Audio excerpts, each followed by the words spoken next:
গেল রাত বৃহস্পতিবারে গাজীপুরের টঙ্গী এলাকায় বারাকা ফ্যাশন লিমিটেড একটি কারখানা রয়েছে। সেই কারখানায় কর্মরত যে শ্রমিক রয়েছে তারা টিফিনের যে খাবার রয়েছে ওভারটাইম করার জন্য আসছিল, সেই টিফিনের খাবার খেয়ে প্রায় শতাধিক শ্রমিক আহত হয়েছে। আমরা তো প্রতিদিনই টিফিন খাই, কোনো সমস্যা হয় না। আজকে প্রতিদিনের মতো টিফিন খাইছি, প্রায় আধা ঘন্টা পরে হঠাৎ করে আমি মাথা ঘুরে পড়ে গেছি। কি কারণে হয়েছে আমি জানি না।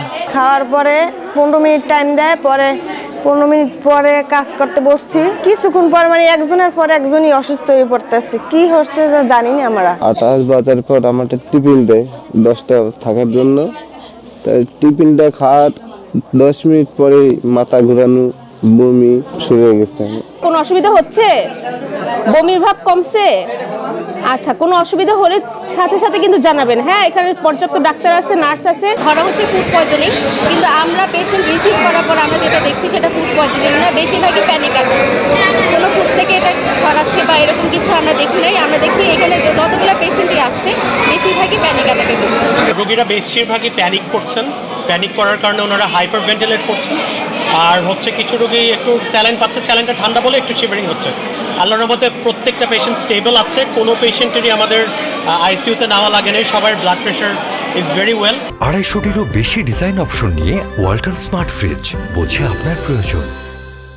এই ঘটনাটি ঘটেছে টঙ্গীর যে সিংহারবাড়ি মোড় এলাকায় বারাকা ফ্যাশন লিমিটেড যে কারখানা রয়েছে, সেই কারখানার শ্রমিকদের এই ঘটনা ঘটেছে। আমরা স্থানীয়ভাবে যারা রয়েছেন শ্রমিক, তাদের সাথে কথা বলেছি। তারা আমাদেরকে যেমনটি জানিয়েছে, শ্রমিকরা যখন রাতে ওভারটাইম করার জন্য আসার পর হচ্ছে কর্তৃপক্ষ যারা রয়েছে, কারখানার কর্তৃপক্ষ, তারা শ্রমিকদেরকে টিফিনের যেই ব্যবস্থা করা হয় কর্তৃপক্ষের মাধ্যমে, তারা সেই খাবার বিতরণ করে শ্রমিকদের।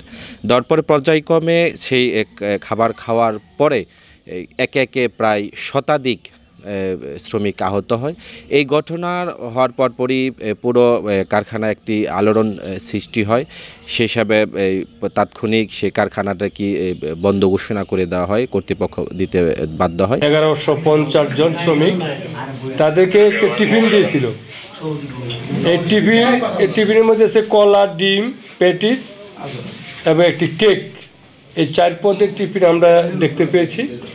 এটি খাওয়ার পর শ্রমিকরা মধ্য থেকে প্রায় 100-র উপরে শ্রমিক, প্রায় 100 শ্রমিকের মধ্যে তারা অসুস্থ হয়ে যায়। তাৎক্ষণিকভাবে বিষয়টা ভিতরে ছড়ায় যায়।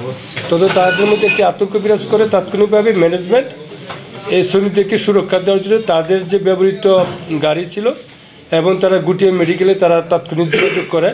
মেডিকেল থেকে কিছু অ্যাম্বুলেন্স আনে। তারা অ্যাম্বুলেন্স এবং তাদের ব্যবহৃত গাড়ি দিয়ে প্রায় শতাধিক রুগীকে তারা গুটিয়ে মেডিকেল কলেজে স্থানান্তর করে। বর্তমানে ওখানে 110 জন শ্রমিক ওখানে চিকিৎসাধীন অবস্থায় আছে। তো আমরা প্রাথমিকভাবে জানতে পারছি যে তন্মধ্যে থেকে শ্রমিকদের 4-5 জন এরকম হতো, তারা আইসিইউতে আছে। বাকিরা নর্মাল স্যালাইন দিছে, স্যালাইন দিয়ে অবস্থা আছে, এখনও চিকিৎসা চলছে, এখনও তাদের চিকিৎসা চলছে। তো ম্যানেজমেন্ট কর্তৃপক্ষ যোগাযোগ রাখছে, আমাদের তরফ থেকেও আমরা যোগাযোগ রাখছি। আশা করি ইনশাল্লাহ তারা অতি শীঘ্রই সুস্থ হয়ে যাওয়ার সম্ভাবনা রয়েছে।